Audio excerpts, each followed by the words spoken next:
8장입니다. 499페이지. 구원론의 이제 마지막 부분인 예정에 대한 부분을 소개합니다. 우리 먼저 성경 말씀 로마서 8장 말씀을 같이 보도록 합니다. 로마서 8장 29절 30절입니다. 예정론과 관련해서 아주 유명한 말씀이죠. 로마서 8장 29절 하나님이 미리 아신 자들로 또한 그 아들의 형상을 본받게 하기 위하여 미리 정하셨으니 이는 그로 많은 형제 중에서 맏아들이 되게 하려 하심이니라. 또 미리 정하신 그들을 또한 부르시고 부르신 그들을 또한 의롭다 하시고 의롭다 하신 그들을 또한 영화롭게 하셨느니라. 우리 에베소서 말씀도 하나 더 보도록 합니다. 에베소서 1장입니다.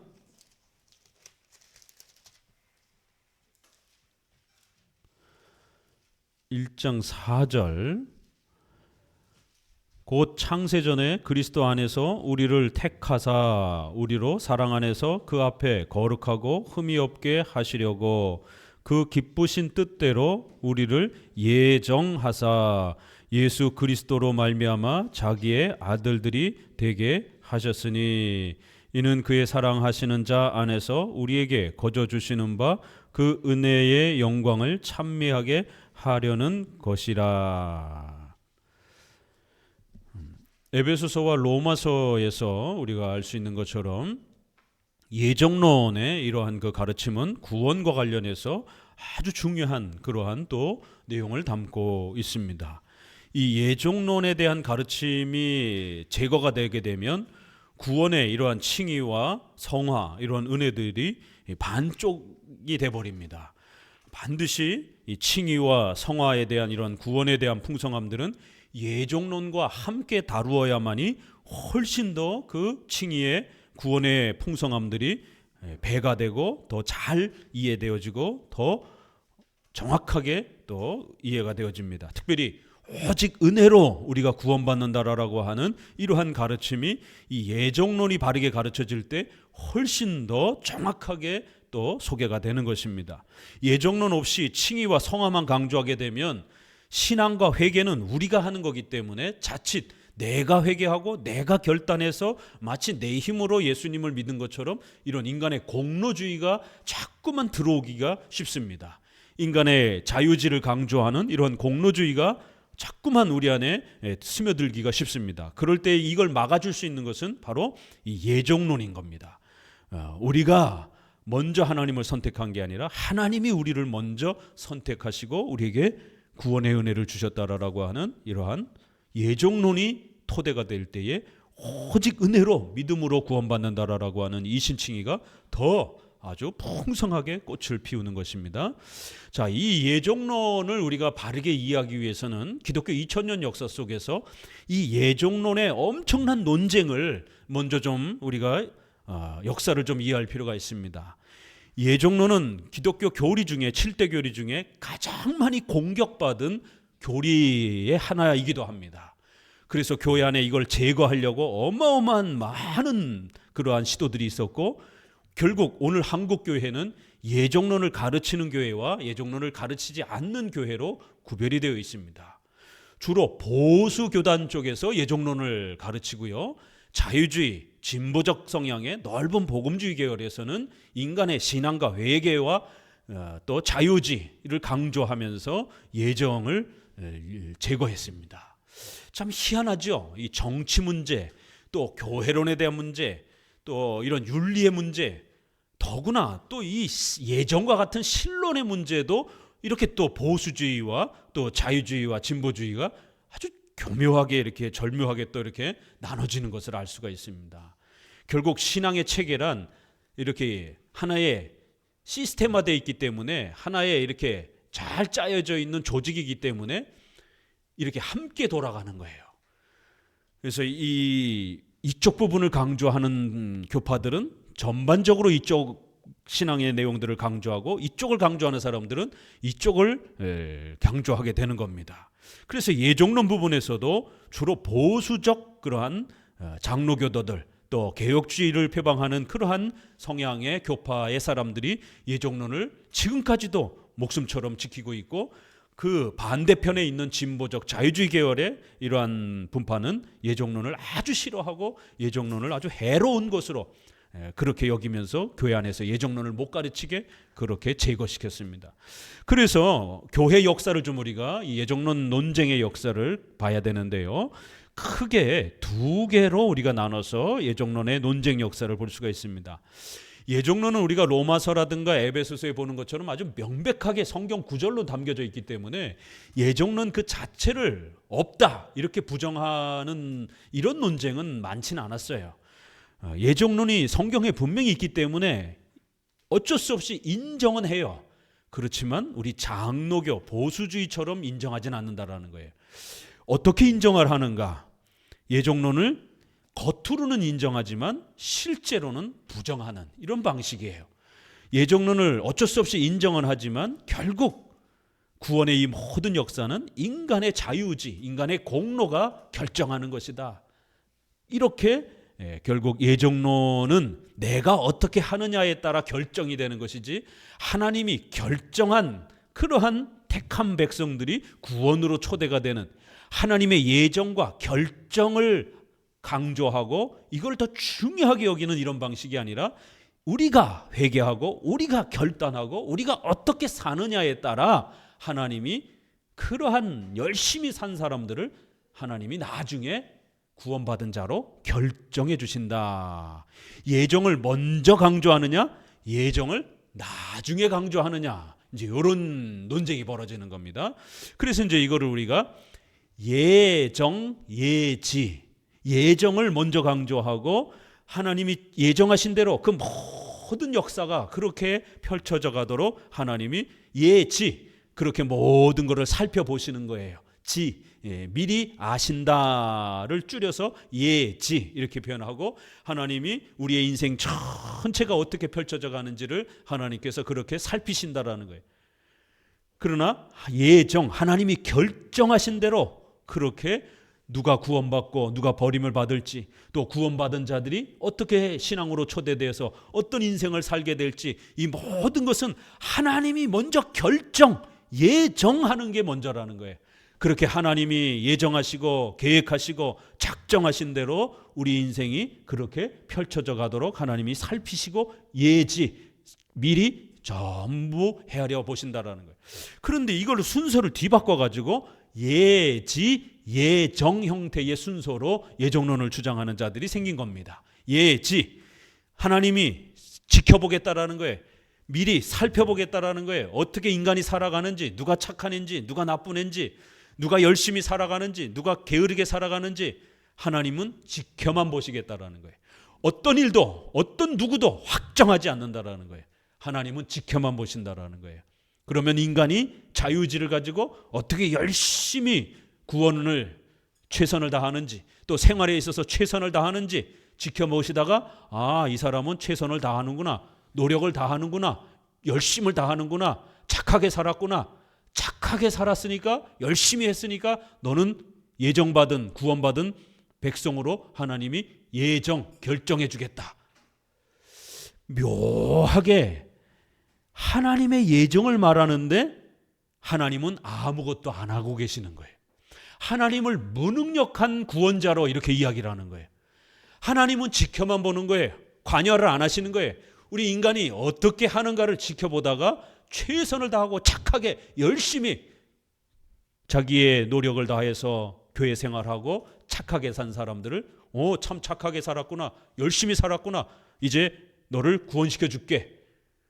인간이 열심히 최선을 다해서 만들었기 때문에 하나님은 나중에 도장만 찍는 거예요.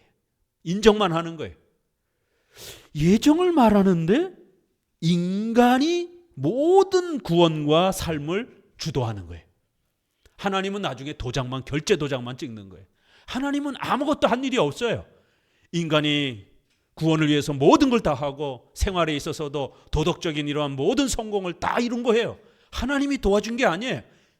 하나님 지켜만 보시는 거예요. 구원에 있어서도 여러분이 무슨 일을 어떻게 하는지, 여러분이 상을 받을지, 여러분이 벌을 받을지, 여러분이 좋은 인생을 살지 나쁜 인생을 살지 하나님은 아무것도 관여 안 하셔요. 지켜만 보시는 거예요. 하나님을 무능력한 분으로 만드는 거예요. 하나님은 관여를 안 하시겠다라는 거예요. 더 나아가서 하나님은 관여를 못 하신다라는 거예요.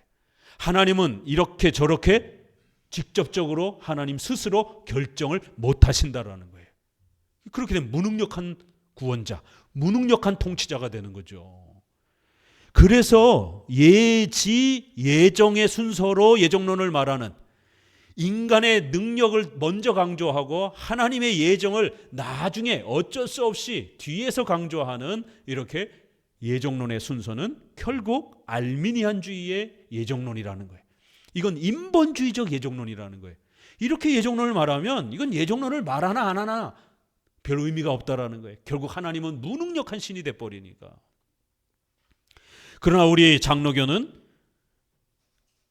절대 주권적인 하나님, 온 우주 만물을 예정하시고 작정하신 대로 인간의 구원 문제도 온 인류 역사의 다스림도 하나님이 원하시는 대로 모든 것을 이미 작정하시고 예정하신 대로 그렇게 또 모든 역사를 1분 1초도 틀림없이 우리의 머리털을 하나까지 세신 바 되신 하나님께서 정확하게 하나님이 원하시는 대로 그렇게 역사해 가신다라는 거예요.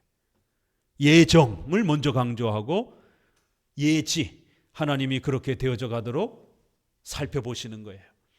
우리 인간의 인격과 의지를 하나님이 도구로 사용하면서 제2원인인 인간이 도덕적으로 열심히 선을 택하면 상을 주고 악을 택하면 벌을 주는 거예요.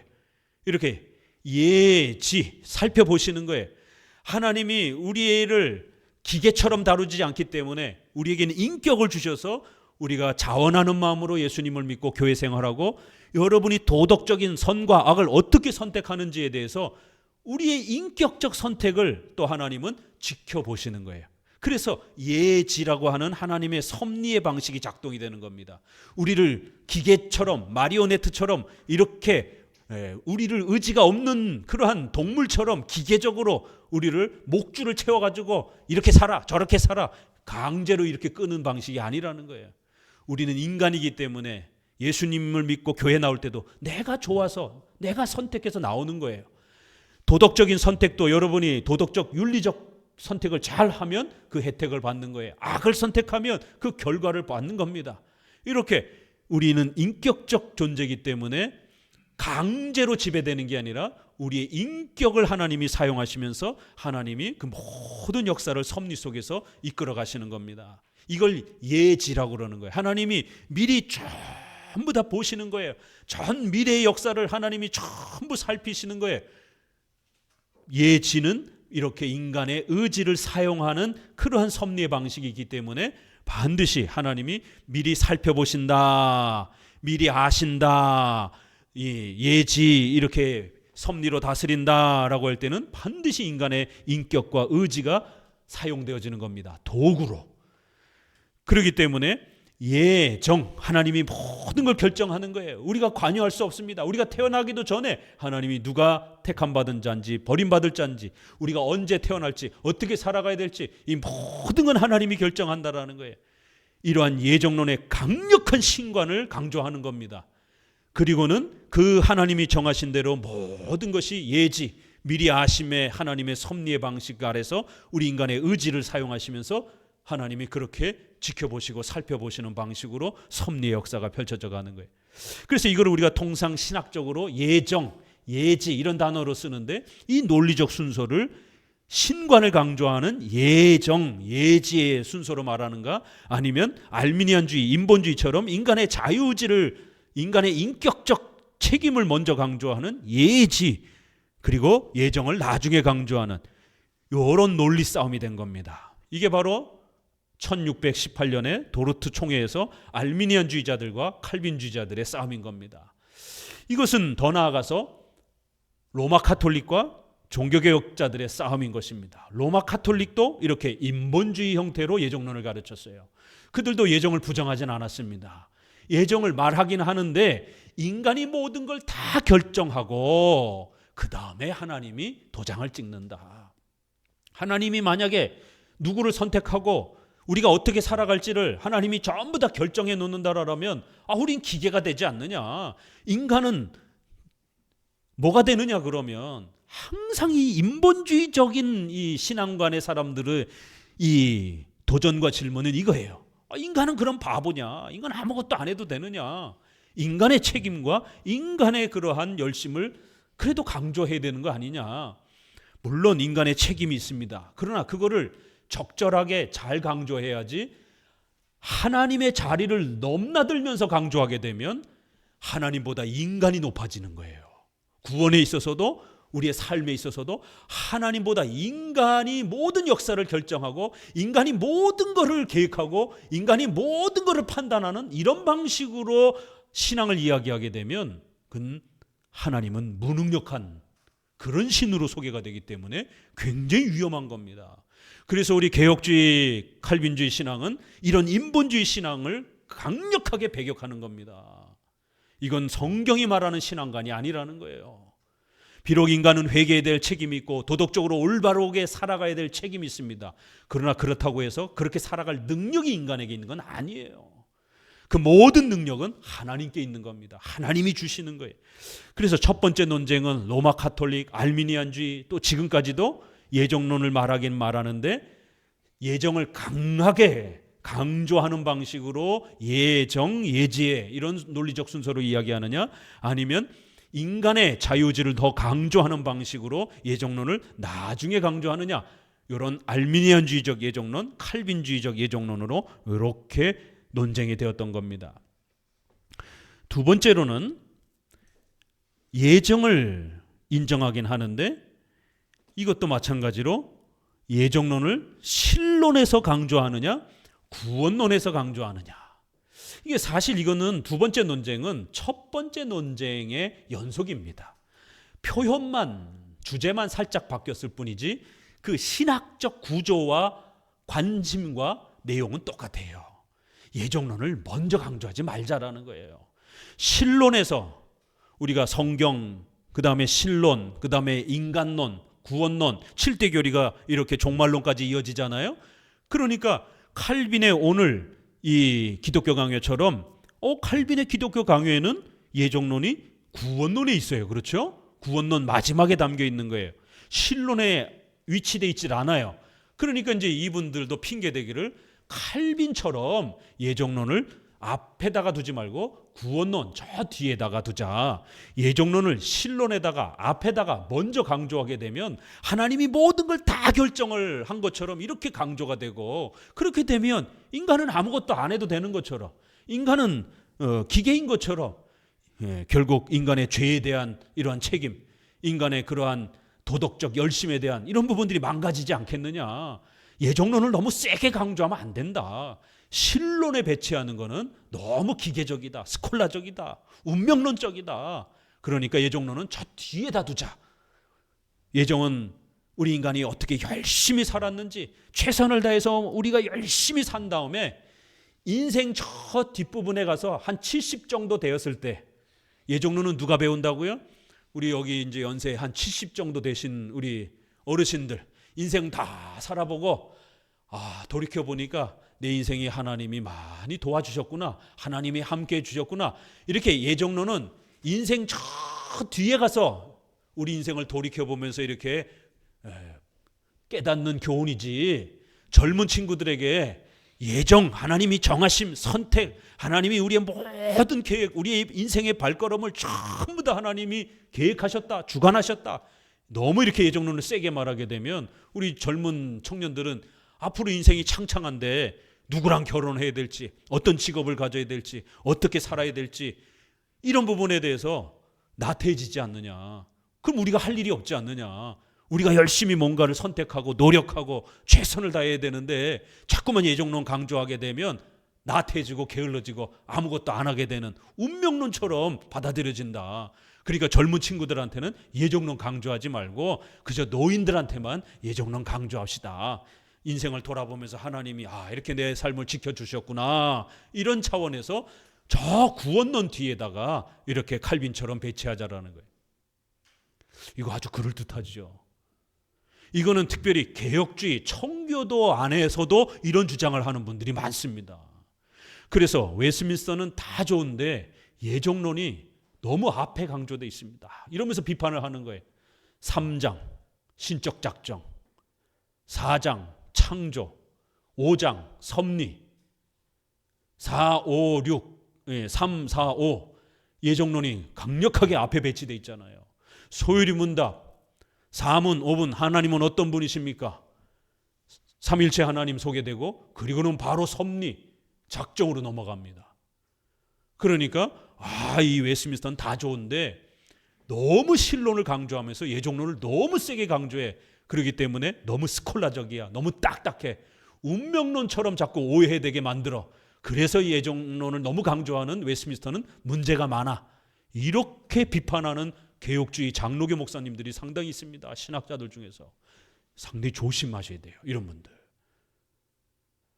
적어도 우리가 장로교 목사, 개혁주의 목사라고 한다면 지난 400년, 500년 동안 지켜온 우리의 공교회적 해석의 표준인 웨스민스터를 33개를 그대로 존중하는 것이지, 이 중에는 어떤 건 빼고 차 떼고 포 떼고, 최근에 6장, 7장, 그 다음에 19장 이 언약, 행위 언약을 아주 극도로 싫어하면서 언약론을 공격하는 이러한 분들이 있습니다.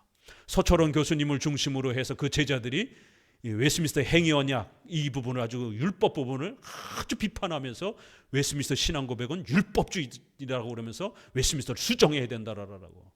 그러면 400~500년 동안 우리의 선조들은 다 바보입니까? 그걸 몰라가지고 웨스민스터를 수정을 안 할게? 아니 도대체 웨스민스터 신앙 고백을 어떻게 이해하길래, 장로교 신앙, 개혁주의 신앙을 어떻게 이해하길래 웨스민스터를 수정해야 된다라고 이렇게 덤벼들면, 그럼 도대체 성경 해석의 올바른 표준은 뭐냐란 말이에요. 그분들은 나름대로 자기 기준을 얘기하지만 그건 본인들 기준이죠. 그것도 역사 속에서 검증을 받아야 되는데 너무 답답한 소리들을 하는 거예요. 이제 와가지고 사도신경 수정하자라면 어쩌자라는 겁니까? 사도신경은 2000년 동안 존중되어 온 거예요. 이단을 판가름하는 성경 해석의 기준으로, 최소의 기준으로 사용됐던 거란 말이에요. 근데 최근에 사도신경 안 하고 사도신경 비판하는 그런 복음주의 교회들이 얼마나 많습니까? 그럼 이것도 버리면 뭘 갖고 이단을 정죄하냔 말이에요. 이단들도 성경 가지고 설교하고 성경 공부하고 있는데, 여호와 증인들도 성경 공부하잖아요. 결국에는 사도신경, 적어도 우리 공교회, 역사적인 교회들이 이 사도신경의 7개의 교리 정도로 성경의 내용을 이해하고 그렇게 붙잡고 온 거예요. 아무리 성경을 읽으면서도 성경에서는 삼일체가 없다, 한 하나님밖에 없다, 이러면 이단 되는 겁니다. 성경에 아무리 읽어봐도 믿음으로 구원받는 게 아니다, 우리의 노력과 공로도 포함되어야 된다, 이러면 이단이 되는 겁니다. 자기는 아무리 성경을 통해서 은혜 받았어도 2000년 동안 교회가 오직 믿음으로 성경은 하나님 말씀이고 삼일체 하나님, 이런 핵심 교리를 지켜온 거예요. 그런데 더더욱 장로교, 개혁주의 목회자들이 웨스민스터를 공격하면 어떡하냔 말이에요. 그러면 해석의 표준이 없어져 버리잖아요. 그럼 해석의 표준을 본인들이 만들 겁니까? 그러면 그렇게 만든 게 건강하고 옳다라는 걸 누가 증명할 거예요? 그건 그 선생님만 주장하고 있는 건데. 적어도 우리가 개혁주의를 말한다라는 거는 항상 역사적 기독교, 역사적 개혁주의 신앙을 고백하는 겁니다. 항상 역사적이라는 말을 앞에 두는 거예요. 왜요? 개혁파 신앙, 정통 기독교 신앙이라고 하는 건 한 개인의 신학이 아니고 2000년 교회사를 통해서 끊임없이 고백되고 지켜져 온 역사를 계승하는 것이에요. 자기만 옳다고 주장하는 그런 주장은 올바른 신앙이 아니라는 겁니다. 왜요? 진리가 그럼 그 사람에게만 주어졌습니까? 하나님께서는 2000년 역사 속에 교회를 지키면서 수많은 믿음의 선조들을 통하여 진리를 지켜주신 것입니다. 그래서 그 선조들이 함께 모여서 신앙 고백으로 해석계 표준으로 그렇게 삼았던 것들은, 수정되지 않은 부분들은 성경의 내용을 가장 잘 요약한 것으로 그렇게 우리는 받아들이는 겁니다. 그래서 우리가 목사 서약할 때 성경은 하나님 말씀이고, 첫 번째, 두 번째는 웨스트민스터 신앙 고백, 이러한 정통 사도신조와 같은 이런 신앙 고백은 성경을 가장 잘 요약한 걸로 믿고 받아들입니다. 이렇게 서약하는 겁니다. 이 기준을 가지고 이단을 정죄하는 겁니다. 율법론을 공격합니다. 또 오순절 신앙, 신비체험, 방언 이런 거 하고 싶은 장로교 목사들이 결국에는 웨스트민스터는 다 좋은데 성령론이 약해. 성령의 은사, 성령 세례, 성령 체험 이런 내용이 너무 없어. 이러면서 웨스트민스터 신앙 고백에 성령론을 비판합니다. 근데 웨스트민스터 신앙 고백은 19장이 율법으로 끝납니다. 10장이 부르심으로 시작합니다. 구원의 내용은 소명으로부터 칭의, 성화 이렇게 되는 거예요. 그래서 10장 부르심,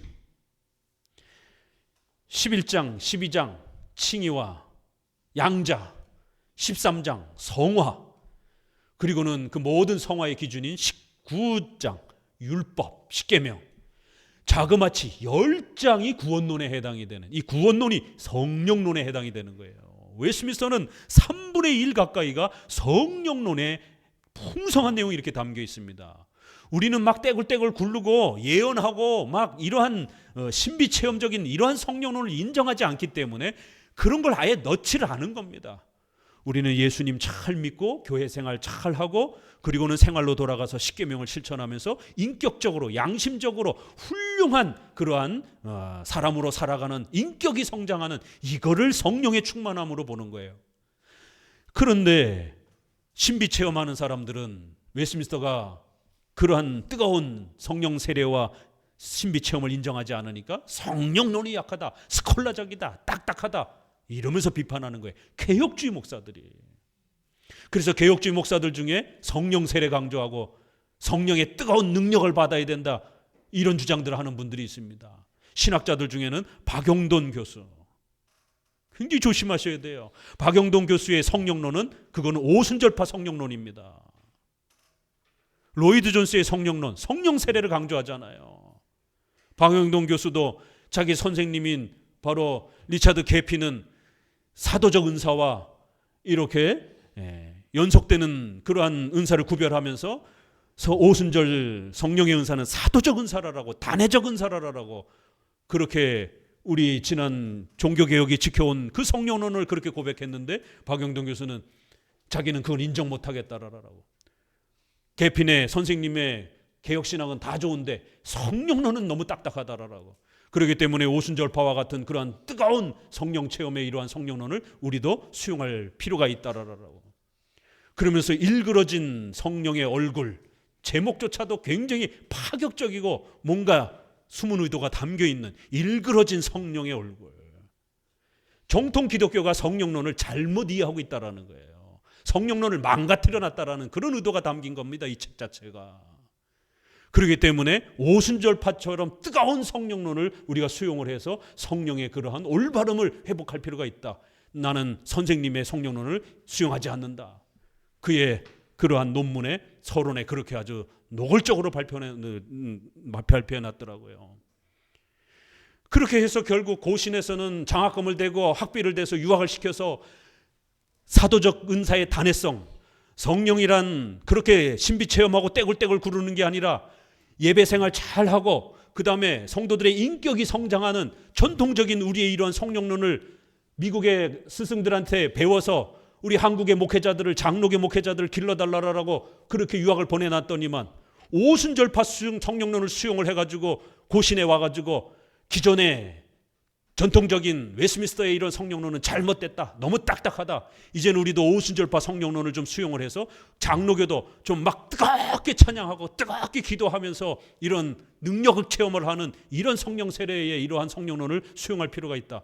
이러면서 학생들을 가르치니까 고신에서 배출되는 목사님들이 어떤 목회자로 자라겠어요.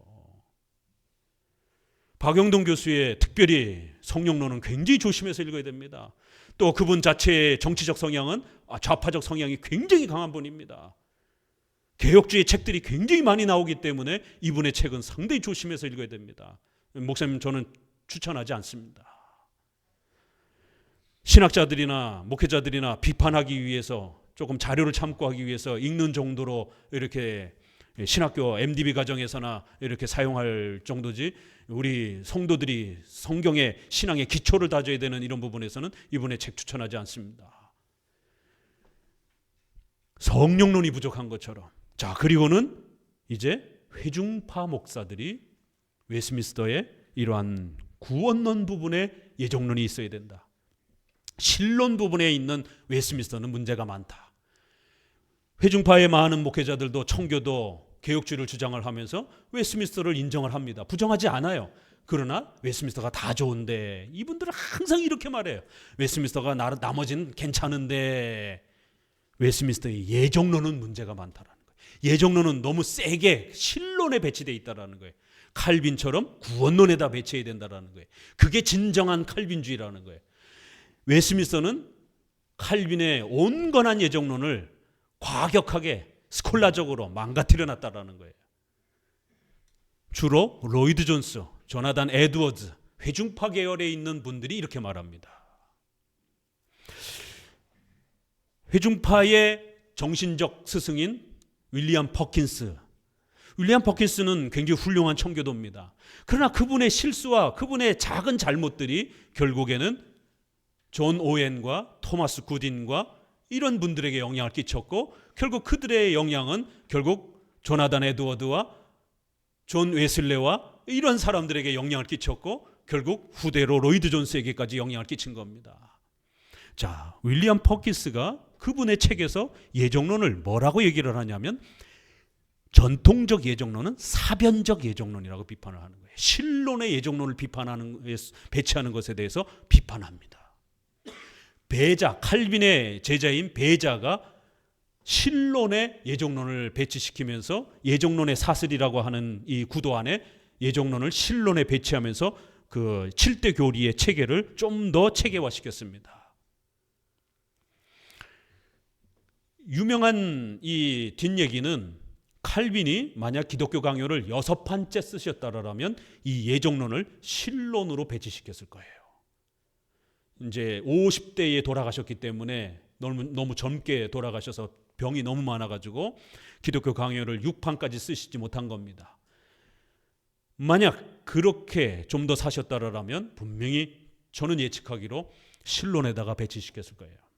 왜냐하면 베자의 그 글에 자기가 예정론의 사설에서 신론의 예정론을 배치하고 칼빈에게 자문을 구한 내용이 나와요. 자료에 보게 되면. 그래서 선생님, 저는 신론에다가 배치시켜서 신론, 인간론, 그러기 기독론, 이렇게 이런 순서가 기독교 체계론이 훨씬 더 이렇게 잘 짜임새가 맞춰질 것 같습니다라고 칼빈에게 제시했더니, 칼빈이 괜찮은 방식이다라고 답변을 받은 내용까지 나와요. 그 대화록이. 그래서 베자의 이 신학 그 설명과 책들에 보게 되면 신론에 배치하는 이제 구조가 나옵니다. 그리고 그 베자의 이러한 신학적 내용을 가장 잘 글로다가 남기고 완성하신 분이 튜레튼입니다. 제네바 아카데미, 칼빈이 만들었던 그 제네바 신학교를 이어받아서 총괄하신 분이 튜레튼이라고 하는 분입니다.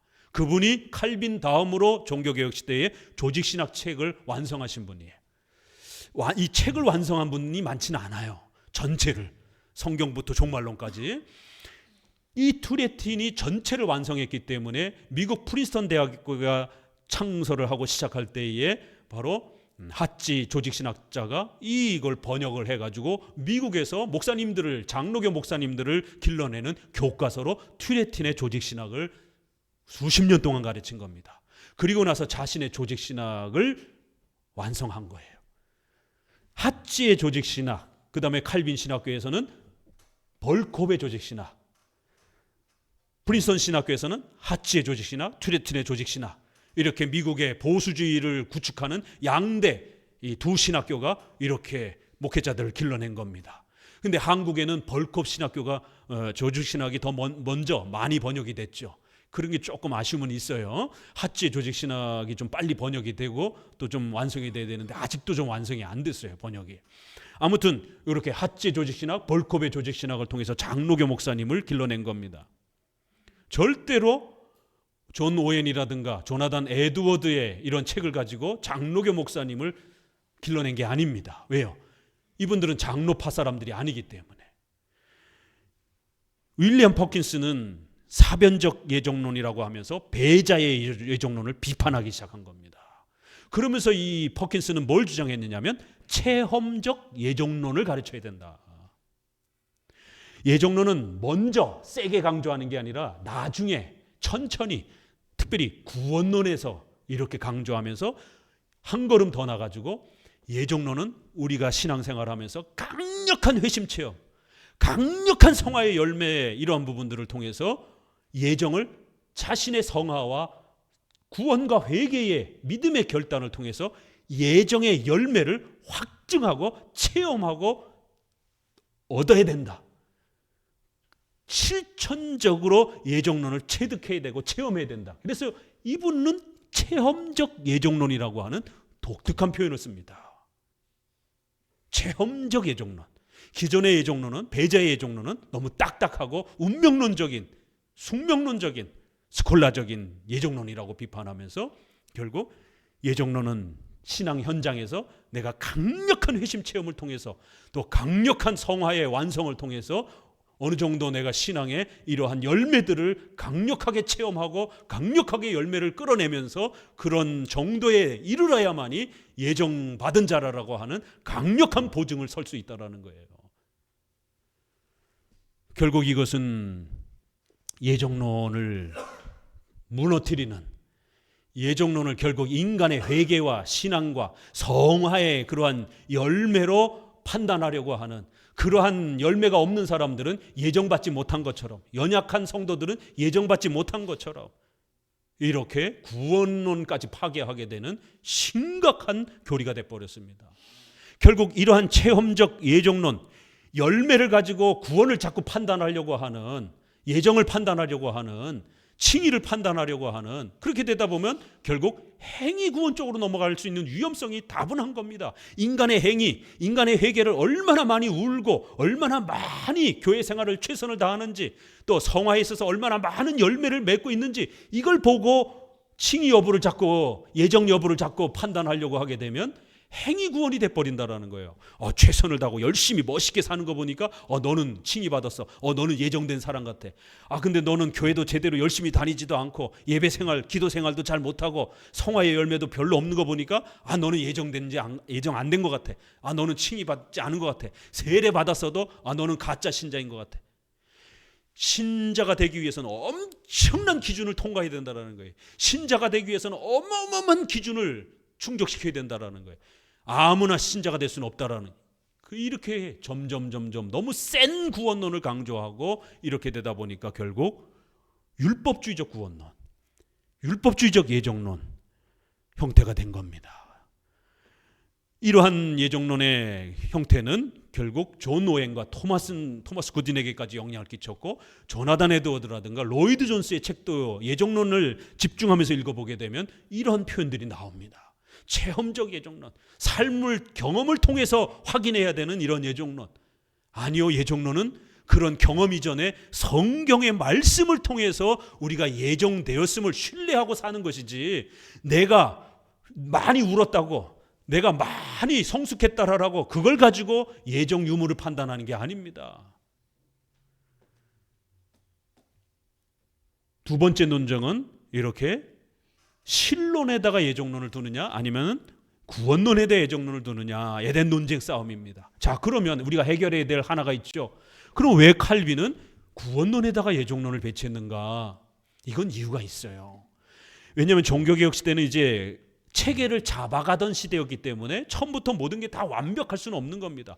루터도 오직 믿음으로 구원받는 이 부분은 훌륭하게 완성했지만 나머지는 굉장히 아직도 덜 개혁이 됐어요. 예배론이라든가 이런 부분은 로마 카톨릭 스타일을 그대로 다 따라합니다. 칼빈이 이제 그런 부분들을 개혁해내는 거예요. 근데 칼빈도 또 빨리 돌아가셨기 때문에 모든 걸 다 완벽하게 만든 건 아니에요. 그 후손인 낙스라든가 베자라든가 이런 분들이 또 이제 체계화 시켜가는 겁니다. 그럼 왜 칼빈은 구원론에다 뒀는가? 기독교 강요 초판을 보게 되면 앞부분에 우리가 섭리론 배웠죠. 신론 배울 때 그 섭리론 안에다가 다 포함을 시켜서 가르쳤어요.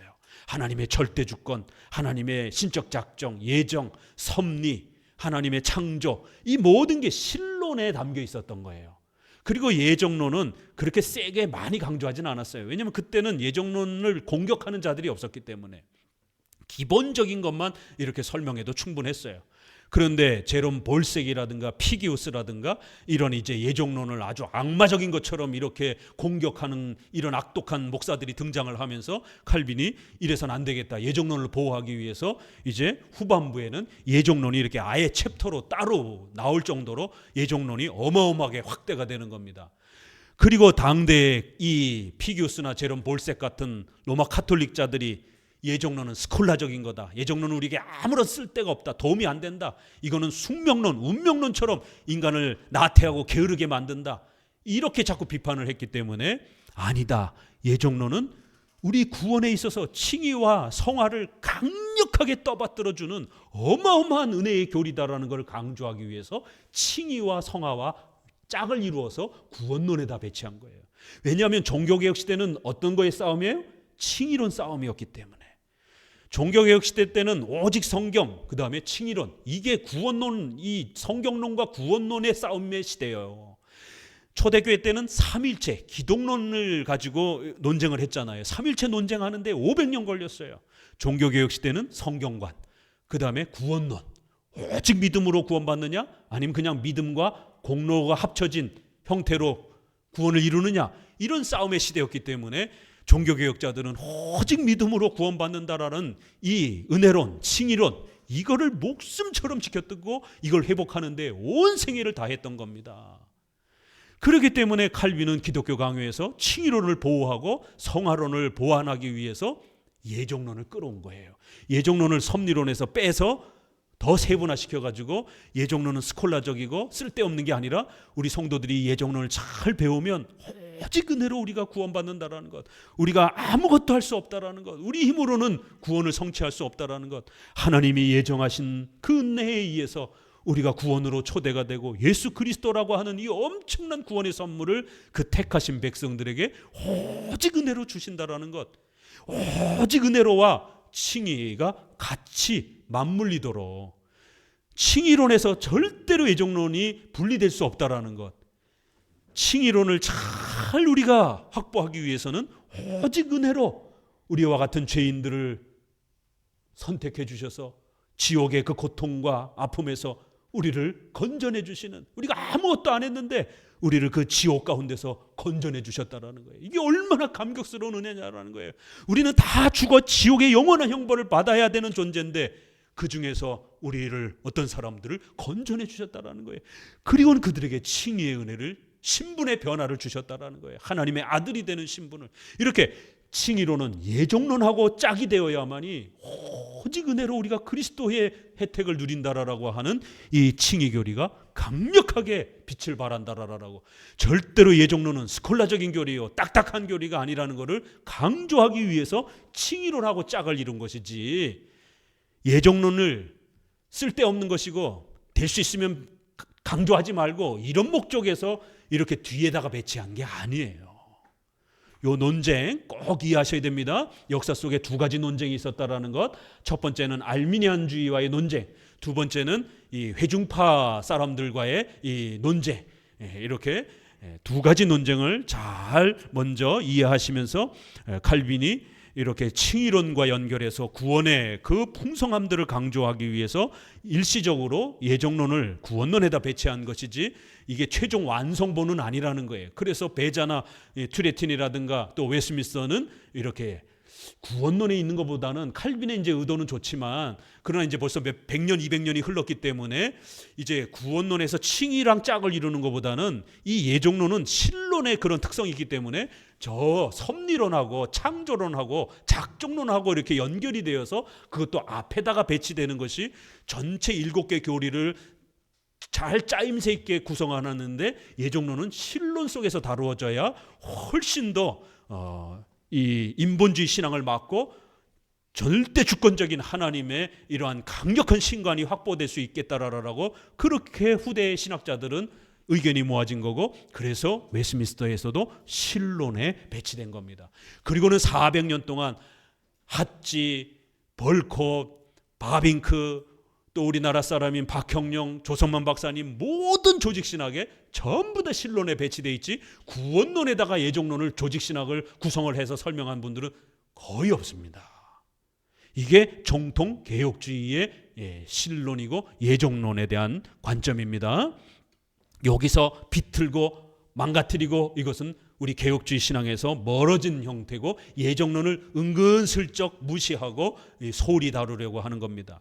그리하여 1903년에 결국 이 회중파가 강력하게 영향을 끼치던 이러한 미국 장로교는 결국 웨스민스터의 예정론을 상당히 불편하게 여겼고, 웨스민스터의 예정론을 없앨 수는 없으니까 수정하자 이렇게 만들었어요. 요구를 했습니다. 그래서 모든 사람이 예정받는다, 모든 유아는 택함을 받았다, 이렇게 보편구원, 만인구원론으로 바꿔버렸습니다. 수정을 해버렸어요. 1903년 웨스민스터 수정과 관련해서는 세 개가 중요합니다. 알미니안주의 영향을 받은, 회중파의 영향을 받은 미국 장로교도들이 웨스민스터 수정을 요구해서 1903년에 수정이 됐습니다. 세 개만 기억하여 꼭. 첫 번째, 예정론을 변경시켜 버렸어요. 예정론을 신론에 다루는 거 이거 너무 과격하다. 예정론을 너무 세게 강조하면 안 된다.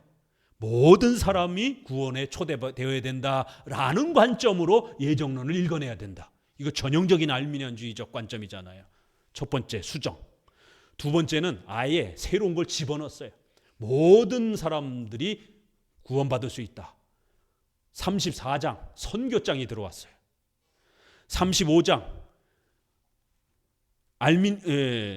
오순절파적인 성령론을 인정해야 된다. 34장이 성령론, 그 다음에 35장이 선교장이 들어온 겁니다. 기가 막힌 일이죠. 그래서 34장에는 알미니안주의 구원론이 들어온 거고, 35장에서는 오순절파 성령 세례와 같은 성령론이 들어와 버린 겁니다. 그리고 하나는 수정을 한 거예요. 웨스민스터 너무 세게 강조하지 말으라라고. 이게 미국 장로교 입장이 돼버리면서 미국 장로교회는 급격히 타락하게 됩니다. 동성애 여자 목사 들어오고 동성애 목사를 세우는 이런 식으로 자유주의화 돼버립니다. 그렇기 때문에 이러한 예정론 논쟁과 싸움은 어떤 역사가 있는지, 왜 우리가 보수주의 개혁주의는 이 예정론을 웨스민스터 고백한 그대로 지키고 유지해야만이 건강한 신앙의 구조와 체계가 형성될 수 있다라고 강조하는지를 꼭 기억하셔야 됩니다. 자, 영원한 선택. 하나님께서는 이 선택에 의해 어떤 사람은 구원에, 또 어떤 사람은 멸망에 처하도록 예정하셨다. 선택받은 자와 버림받은 자 두 개를 다 말하는 게 예정론이라는 거예요. 예정론의 교리는 중요하므로 무례한 논의나 침묵은 불가능하다. 무례하게 공격적으로 예정론을 그렇게 비판하면서 논쟁하면 안 돼요. 또 그렇다고 또 예정론을 아예 침묵하는 이런 자들도 위험하다라는 거예요. 항상 이 두 파들이 예정론을 어지럽혔다라는 겁니다. 1항 예정론의 필요성과 그 유익, 호기심의 위험성 같이 읽어봅니다. 생명의 언약이 모든 사람에게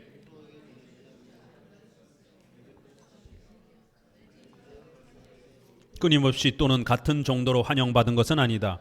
이러한 다양성에서 하나님의 판단이 경탄하리만큼 깊다는 사실이 나타난다. 이 다양성이 하나님의 영원한 선택의 결정에 이바지한다는 것은 의심할 여지가 없기 때문이다. 저 각주 일본 있죠. 칼빈은 예정을 매우 역설하지만 그 공식적인 논의는 신론에서 하지 않고 구원론에서 하며, 구원론에서도 그 중요 골자가 밝혀지기까지 미루었다. 이렇게 이제 예정론에 대한 역사에 대해서 신학자들이 설명을 붙인 거예요. 자, 넘겨보시면 500페이지. 셋째 줄, 경건한 마음으로 선택과 예정에 대해서 바른 길을 따라 생각하는 바를 결정할 때 비로소 문제가 해결된다. 많은 사람이 이것은 이해할 수 없는 문제라고 생각한다. 왜냐하면 무수한 일반 사람들 가운데 어떤 사람들은 구원으로 예정되고 어떤 사람들은 멸망으로 예정된다는 것 같이 불합리한 일이 없다고 느끼기 때문이다. 그러니까 예정론은 인간적 관점에서 보게 되면 굉장히 불합리하죠. 왜 나한테는 기회를 안 주는가? 왜 어떤 사람한테는 기회를 안 주는가? 이래서 예정론이 항상 공격의 대상이 되었다라는 거예요. 그러나 경건한 마음으로 우리가 성경을 들여다보면 하나님이 어떤 사람은 예정하고 어떤 사람은 버린다라는 분명히 이 이중 예정, 예정론이 소개가 된다라는 겁니다. 그래서 겸손한 마음으로 하나님 관점에서 우리가 들여다봐야지 우리 인간의 관점에서 자꾸 예정론이 불편하다고 해서 예정론 떼버리게 되면 그러면 차 떼고 포 떼고 성경 읽을 거예요? 성경 가르치는 그대로 우리가 받아야 되는 겁니다. 이러한 자세로 성경을 대하게 되면 우리가 얼마든지 또 예정론을 겸손하게 잘 배울 수 있다라는 거예요. 거기서 한 셋째 줄 아래 이 교리의 유용성뿐 아니라 그 심히 향기로운 열매까지도 알려진다. 하나님의 영원한 선택을 알기까지는 우리의 구원이 하나님의 값없이 베푸시는 자비의 원천에서 흘러나온다는 것을 우리는 결코 충분히 또 분명하게 확신하지 못할 것이다. 영원한 선택은 하나님께서 모든 사람에게 구원의 소망을 무차별적으로 주시는 것이 아니라 어떤 사람들에게는 주시고 어떤 사람에게는 거절하신다는 이 대조에 의해서 하나님의 은혜를 명백하게 드러낸다. 이 원칙에 대한 무지가 얼마나 하나님의 영광을 손상시키며 진정한 겸손을 얼마나 감소시켰는가 하는 것은 잘 알려진 사실이다. 이렇게 예정론은 오직 은혜를 우리에게 더 잘 가르쳐주는 소중한 교리라는 겁니다. 그래서 예정론을 만약 안 배우게 되면 하나님께 영광을 돌리는 강력한 이 신관을 제대로 확보를 못하게 되고 또 자칫 잘못하면 공로주의가 자꾸 들어온다라는 거예요. 인간이 자랑하고 싶은 이 겸손을 주지 못하는 자랑의 교만이 들어오게 된다라는 겁니다. 각 주에 쭉 보시게 되면 이것은 웨슬리에게 대답한 글이다. 웨슬리는 이러면서 18세기의 알미니우스의 사상을 대표한다. 이렇게 결국 알미니안주의의 예정론을 싫어하는 이러한 입장을 웨슬레가 계승해 가고 있다라는 거예요. 이런 게 신학자들의 보편적인 인식이라는 겁니다. 이건 우리 쪽이든 저쪽이든 보편적인 인식이에요. 그래서 웨슬레는 예정론을 싫어한다라는 것이죠. 그러면 과연 예정론이 성경에 없는 교리냐라는 거예요. 그래서 우리는 예정론에 대해서 심각히 고민하면서 과연 웨슬레와 같은 이러한 로이드 존스와 같은 예정론을 불편하게 여기는 입장이 맞는 것인지 아니면 보수주의처럼 예정론을 소중하게 여기는 게 맞는 것인지를 여러분 스스로도 고민하면서 선택하셔야 된다라는 거예요. 자, 501페이지에 두째 줄에 보면 이제도 은혜로 택하심을 따라 남은 자가 있느니라. 그래서 이렇게 예정론을 가르치게 되면 은혜로 된 것이니 만일 이런 교리가 없으면 은혜가 은혜되지 못하느니라. 로마서 11장. 예정론이 안 가르쳐지면 칭의론 아무리 설명해도요 은혜의 개념이 깨진다라는 거예요. 공로주의가 자꾸 들어올 수 있기 때문에. 쭉 내려오셔서 두 번째 단락, 큰 두 번째 단락, 문을 닫고 아무도 이 교리를 맛볼 수 없도록 만드는 사람들은 하나님과 사람을 똑같이 해야 한다. 이 교리 외에는 우리에게 올바른 겸손을 가르치는 것이 없으며 하나님의 은혜가 얼마나 큰가를 진지하게 느끼게 하는 것이 없다. 또 그리스도께서 가르치시는 것과 같이 우리가 굳은 확신을 가질 수 있는 유일한 근거는 여기에 있다. 이렇게 우리에게 겸손을 가르치는 인간의 자랑, 교만, 이걸 막을 수 있는 것도 역시 또 예정론이에요. 예정론에 대해서 강력하게 우리가 이해하고 붙잡아야만이 여러분이 구원으로 초대된 것, 또 여러분이 인생을 살아가는 것, 돈이 많고 지식이 많고 건강하고 절대로 함부로 자랑하거나 의시되거나 교만하면 안 된다라는 거예요. 그 모든 것도 하나님이 예정과 작정 속에서 우리에게 사명이 있어서 맡기신 거지, 내가 잘나가지고 내가 좋은 집안에 태어나고 내가 건강하고 그런 게 아니라는 거예요. 이러한 예정론, 하나님의 작정론에서 우리 인생을 들여다봐야 우리는 항상 겸손하게 돼요. 그렇지 않으면 아주 거만해가지고 마치 내가 다 만든 것처럼 이렇게 의시되다가 결국 큰 해를 당한다라는 거예요. 쭉 내려오셔서 이제 502페이지로 이제 우리는 두 가지 사람, 위에서 넷째 줄 두 사람이 있는데 이 두 가지 행위를 조심해야 된다라고 하면서 첫 번째는 여섯째 줄, 예정에 대한 논의는 그 자체가 이미 다소 곤란한 것인데 사람의 호기심 때문에 심히 복잡하게 되고 위험하게 되기도 한다. 인간의 호기심은 아무리 억제하려고 해도 금지된 새끼를 방황하며 높은 곳으로 돌입한다. 그래서 항상 호기심을 조심해야 된다라는 거예요. 성경은 우리가 따지고 묻고 싶어하는 이런 모든 것을 다 대답해 주진 않아요. 예정론을 가르칠 때도 그 인간이 불편하게 여기는 그 모든 걸 다 설명하지도 않습니다. 우리에게 꼭 필요한 만큼만 예정론을 설명을 해요. 그러면 다소 불편해도 성경이 설명하는 그 예정론을 잘 쫓아가면 되는 겁니다. 자, 첫째로 그 큰 단락에 오면 예정을 탐구할 때 그들은 하나님의 지혜의 성역으로 들어간다는 것을 기억해야 한다. 태어나고 자신만만하게 이곳으로 뛰어들어가는 사람은 호기심을 만족시킬 수 없을 것이며 미로에 들어가 빠져나올 곳을 찾지 못할 것이다. 주께서 깊이 감춰두기로 정하신 일을 사람이 마음대로 탐색하거나 가장 숭고한 지혜를 사람이 영원한 자체로 풀어내려는 것은 옳지 않기 때문이다. 하나님께서는 우리가 그의 지혜를 이해하기보다는 경외하기를 원하시며 경외함으로써 찬탄하기를 원하신다. 이렇게 절제함을 가지고 이렇게 잘 접근하면 된다라는 겁니다. 이 향 예정의 교리는 성경에서만 찾아야 한다. 그래서 먼저는 예정론을 대하는 자세를 먼저 가르치고 있는 거예요. 저쪽으로 오셔서 503페이지 한 7, 8째 줄인가요? 저기 7번이라고 하는 아라비아 숫자 있죠? 그 뒤에부터 읽어봅니다. 우리가 주께 대해서 알아도 좋은 모든 일을 탐구할 때 주의 말씀만이 우리를 인도할 수 있는 유일한 길이며 우리가 주에 대해서 보아야 할 모든 것을 보려고 할 때 우리의 눈을 비추어 주는 빛은 주의 말씀뿐이다. 밑에 줄, 그 이유는 우리가 말씀의 한계를 넘는 순간에 바른 길을 벗어나 암흑 속으로 들어간다는 것과 거기서 반드시 헤매며 미끄러 넘어지리라는 것을 알게 될 것이기 때문이다. 그러므로 우리는 우선 이 점을 명심해야 하는데, 즉 예정에 대해서 하나님의 말씀이 알려주는 것 이외의 것을 알려고 하는 것은 길없는 황야를 걸어가려는 것이거나 또는 어두운 데서 무엇을 보려고 하는 것 못지않게 어리석은 것이다. 이 문제에 대해서 모르는 점이 있다는 것을 우리는 부끄러워하지 말자. 여기에는 일종의 유식한 무식이 있기 때문이다. 자, 넘겨서 3항 둘째 위험성, 선택의 교리에 대하여 침묵하는 것. 그러니까 이제 알미니안주의자들이라든가 이렇게 반대주의자들이 예정론을 안 다루려고 하는, 이렇게 소극적으로 다루려고 하는 이러한 자세도 위험한 것이다라는 겁니다. 이런 피해를 없애려는 생각으로 어떤 사람들은 예정에 대해서 일체 말하지 않는다. 말하려고 해도 아주 소극적으로 말한다라는 것이죠. 위에서 7째 줄, 그러므로 이 점에서도 올바른 한도를 지키기 위해서 우리는 주의 말씀에서 지성에 관한 확실한 법칙을 찾아야 한다. 성경은 성령의 학교이며 여기서는 필요하고 유익한 지식은 하나도 빠뜨리지 않는 동시에 유익한 지식이 아니면 아무것도 가르치지 않는다. 그러므로 성경에서 예정에 대해서 밝힌 것을 신자들에게서 빼앗지 않도록 주의해야 한다.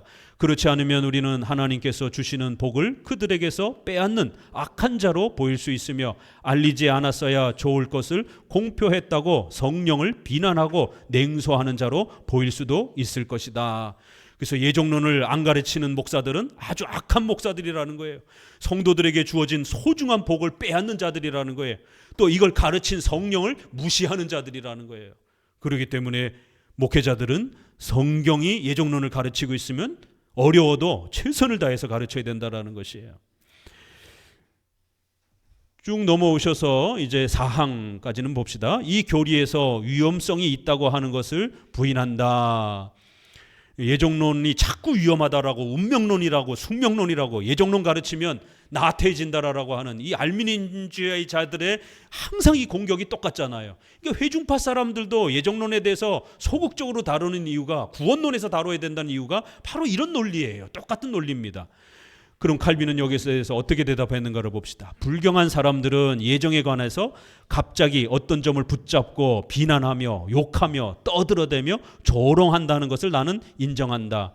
그러나 그들의 파렴치 때문에 우리가 제한을 받는다면 그들과 같은 무리가 모독하지 않는 신앙 문제는 거의 없으므로 우리는 믿음에 대한 가장 중요한 교리들을 숨겨야 할 것이다.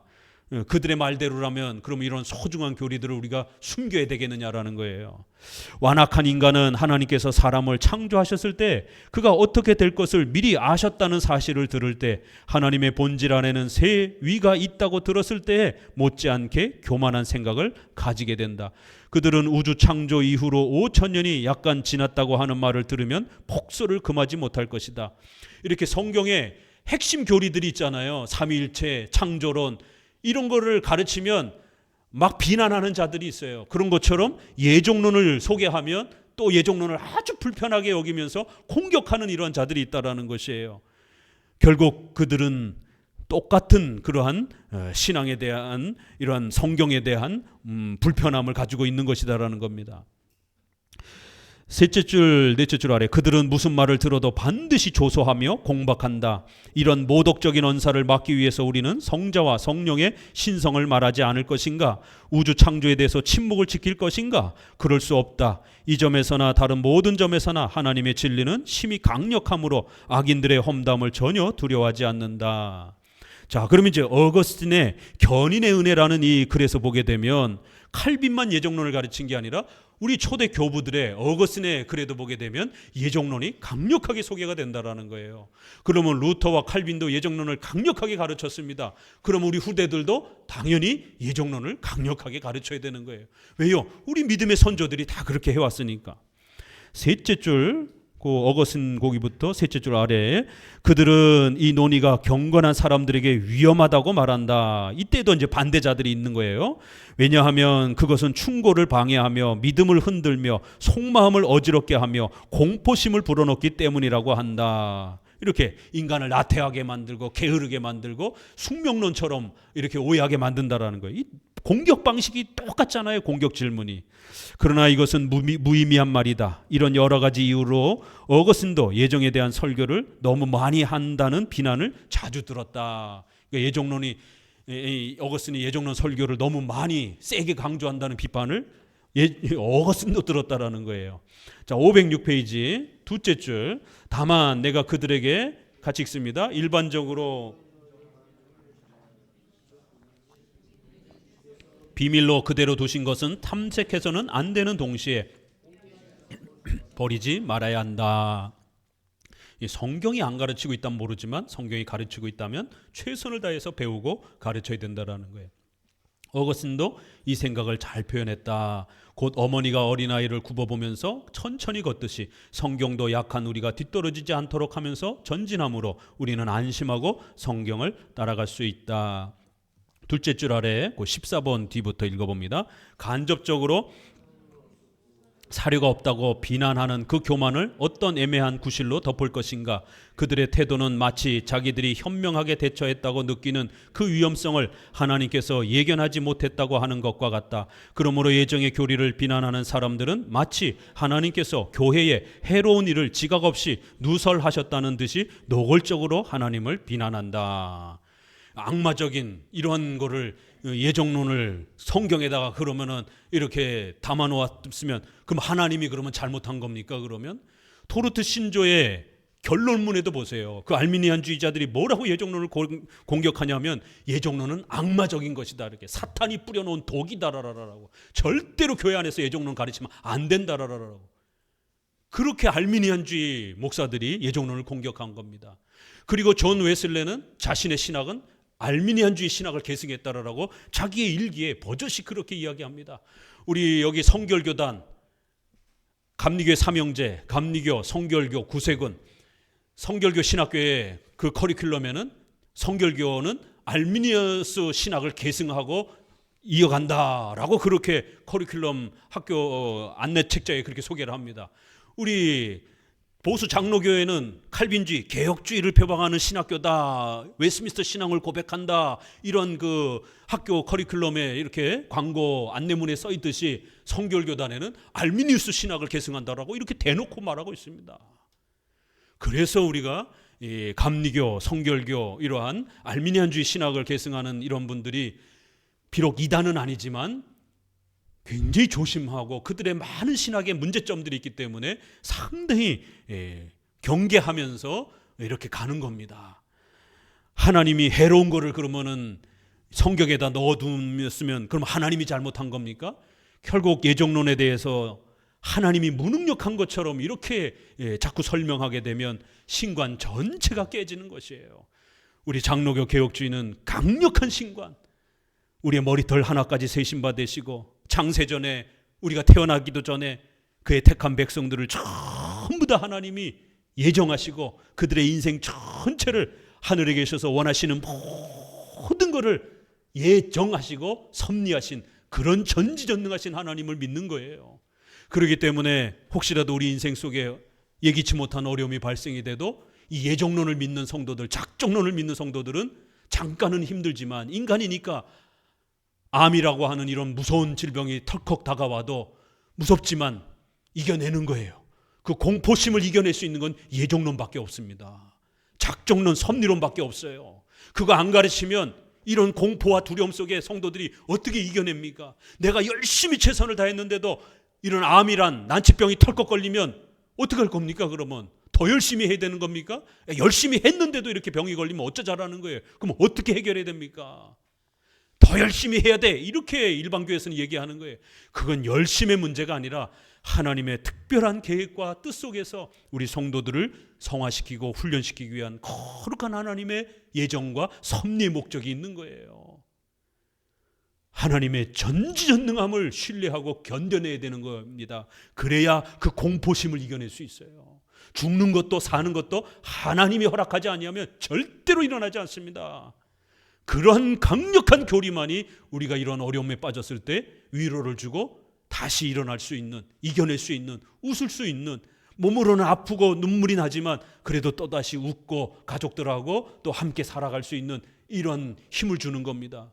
신자도요, 그런 엄청난 질병을 겪게 되면 짜증나고 막 신경질 나고 왜 나에게, 왜 나만 이렇게 짜증내면서 마치 인생 전체가 망가진 것처럼, 그러면은 당장 부부관계도 서로 막 짜증내고 김병의 호요자 없다라고 처음에야 병수발 들고 이렇게 다독거리지만 계속해서 짜증내고 그러면 부부관계 깨지고 아이들하고 사이 나빠지고 결국에 인생이 그냥 쇠락의 길로 그냥 막 뒤범벅 망가지는 것이에요. 크리스찬들도 그런 경우들 허다합니다. 예정론, 작정론과 같은 이런 신론에 배치하고 강력한 하나님의 주권을 세게 강조해줘야 그러한 목숨이 위태로운 일도 하나님의 뜻 속에서 허락되어진 거고, 하나님이 허락해 주셨으면 가장 좋은 거를 우리 인생 속에 선물로 주시는 거예요. 우리 인생 자체가 선물인 겁니다. 우리가 택함 받아 구원회로 초대된 거, 우리가 예수님을 고백할 수 있는 거, 이거 인간의 힘으로 불가능합니다. 하나님의 은혜로 성령의 강력한 역사로 우리 심령을 변화시켜 주셨을 때에 우리가 예수님을 고백할 수 있는 거예요. 주일마다 와서 이렇게 하루 종일 이렇게 앉아있고 성경을 듣고 이러는 거, 이걸 재미로 느끼는 거, 이거 쉬운 일이 아닙니다. 몸에 쥐가 나서 견딜 수가 없죠. 근데 어떤 성도들은 이렇게 말씀을 듣고 찬송하고 이런 것이 너무 재밌는 거예요. 성도들하고 성경 토론하고 나누고 이러는 게 너무 재밌는 거예요.